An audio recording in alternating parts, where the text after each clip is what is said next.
What's up, guys? Today we're going to talk about how to throw punches, get comfortable with throwing punches when somebody's throwing back at you. Because it's super easy, just guard up for me. It's super easy when you're on the bag and you're hitting away and you're like, oh, I feel so good, or you're doing pad work and you feel really good.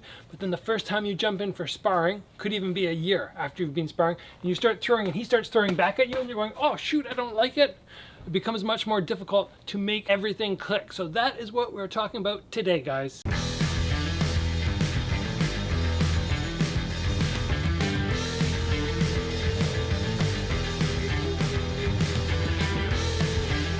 Alright guys, today is going to be a simple pad work drill. Well, not actually so simple, because you need to be fairly advanced on the pads to be able to pull this off. And the reason I started utilizing it was I'm doing private lessons with one of my students. And last week when I was sparring with him, he was going, man, every time I throw punches, you hit me and then I freeze up and I don't want to keep going. And I went, oh, okay, well, what can I do as the instructor to make him more comfortable with throwing punches and still seeing the shots that are coming at him and being able to continue on his attack. So I came up with a drill. I can't take full credit for this. Tony Pep, a pro boxer who fought Ricky Hatton and Floyd Mayweather, he did some pad rounds with me before, and he was the one to show me this. So guys, follow along, take a look here. Generally when we do pads, we end up going, a lot of times, for like 90% of people, the jab goes to the jab hand, cross, and hook. All right, that doesn't leave me open to throw shots at him at the same time. So what I can do is I get him to throw the jab cross hook like normal. 1, 2, 3. A couple times I have him do that. And then what I'm going to do is on the hook, I'm going to catch it on my right arm. So it's 1, 2, 3. Again, 1, 2, 3. Now what this does, the reason we're going to do this is it leaves my left hand free, which now means as he throws his hook, I can throw at him at the same time. And this is a big part of getting comfortable with throwing punches while punches are getting thrown at you. He goes to throw a hook, and if he clips me while I'm throwing, I never want to do it again. So I need to get used to, number one, as he throws, having my hand up, but number two, taking the impact and not getting knocked off balance. So this drill is perfect. He throws the jab cross hook. Next time I catch it a little different, and then next time I start hitting him. And then I could have him add a cross to it. And that kind of drilling is going to be so effective. Now, if you just ask somebody to do it for you, there's like, oh, hold pads like this, they're not going to be able to do it. It's too difficult. So you have to build slow. You can just do something like cross hook and just have them get used to that.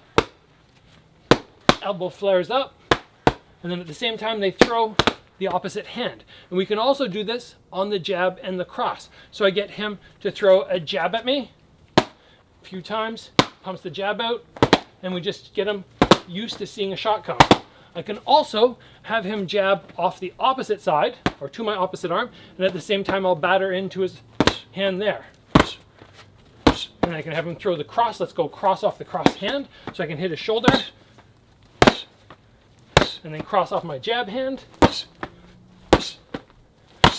Now, we can certainly just drill like this, but even better is just doing normal pad work. I do normal pad work, and I mix this in sporadically, so he doesn't know when it's coming. So if I was just doing some light pads, we'll just go half speed. I say jab, cross, jab, uppercut, jab, cross, hook, cross, jab, cross, hook, and I just surprise him, and then from there he starts getting used to punches coming while he's throwing. And that's the whole point of the drill. Can you get used to throwing your combos like normal, keeping your eyesight locked in when somebody whips a shot back at you? So if you guys want to get this down, you want to start drilling it right now, today. First thing you need to do is you have to have a partner. Have them start off and get comfortable with catching 2 punches off the same hand. We already talked about that, 1 into 2. And we just do that a few times. And then get them to start throwing the opposite punch at you. You can do the same thing on the jab hook.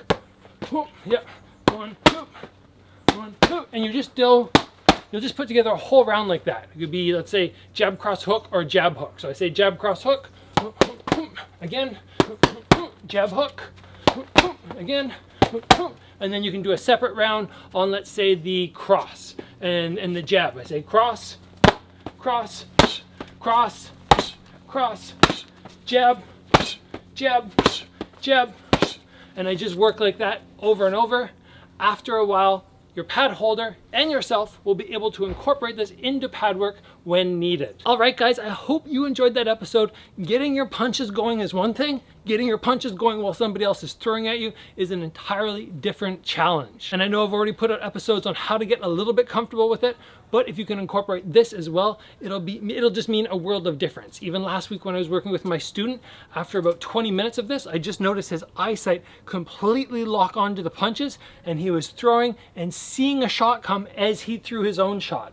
And then hopefully it'll translate for you very nicely into your sparring sessions and then eventually into the fight. All right, guys, thanks for watching today. If you enjoyed the video, give it a like. If you have not already, join the channel and get subscribed. Train hard, guys. I'll see you back here soon for another video.